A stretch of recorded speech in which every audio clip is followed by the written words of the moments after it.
part of one of the most dramatic campaigns in military history, the Jungle War of Burma. I have just returned from this theater and know what it's like. This is a war in which our aircraft fly and fight on the very roof of the jungle, bombing and blasting a path forward for the troops who are slogging it out on the ground.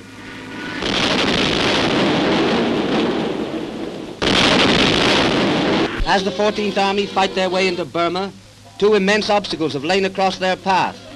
One is the jungle-covered mountains. The other is the swift-running river of the Chindwin.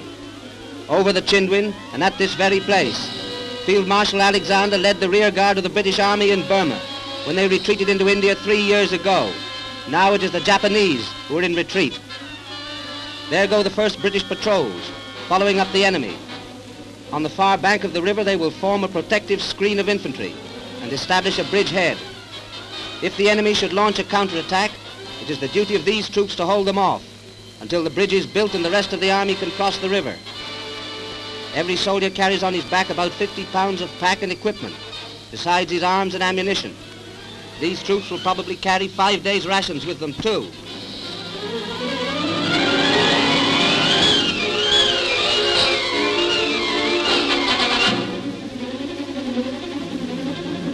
The troops were supplied for weeks on end, almost entirely by air.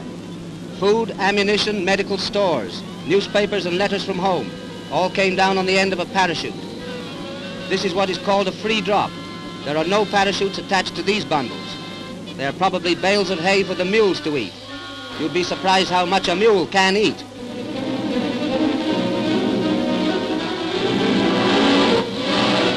The tribesmen of the Chin Hills help to collect the airborne supplies. They've got so used to the aeroplanes that they can pick out the different types miles up in the sky. Now a Dakota means no more to them than the milk cart. The flag of the 5th Indian Division flies over Kaliwa. They carried it through Abyssinia and planted it on the great Italian fortress at Keren. When they hoisted it on a Burmese pagoda, the Japanese gunners shot it down. Our men stuck it up again, and this time it stayed up. We had to build our own bridge across the Chindwin River. The men who built it are Bengal sappers and miners, and they finished the job in 26 working hours, a magnificent piece of military engineering. The bridge is of British design, and its parts were made in Britain, India, and the United States. These pieces were then taken to Calcutta, ferried across the Brahmaputra Delta, carried by train for a couple of 100 miles up a single-track railway. Then they were loaded onto army trucks and transported another 300 miles of jungle track and mountain pass until they reached the Chindwin River. The Japanese were shelling the banks of the river, so the pontoons were assembled round the bend and brought into position by motor boat in a few minutes.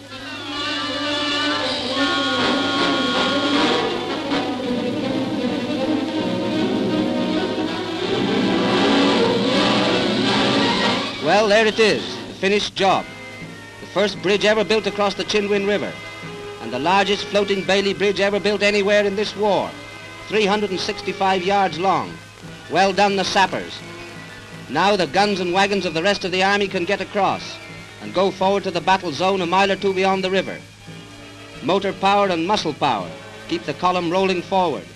There's a lot of stuff to go up, and the Japanese may start shelling or bombing the bridgehead again. As a matter of fact, they did, and you'll see the answer they got in a minute or two.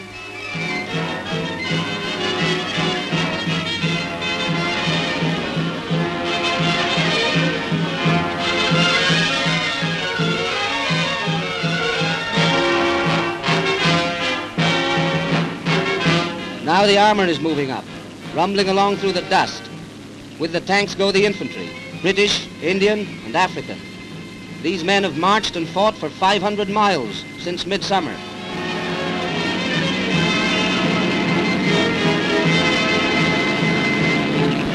These are men of the famous 11th East African Division, wonderful fighters from Kenya and Uganda.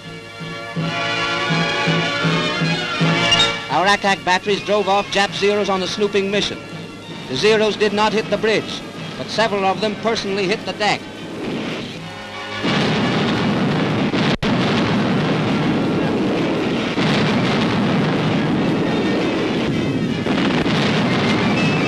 Now the 14th Army are well established far over the Chindwin.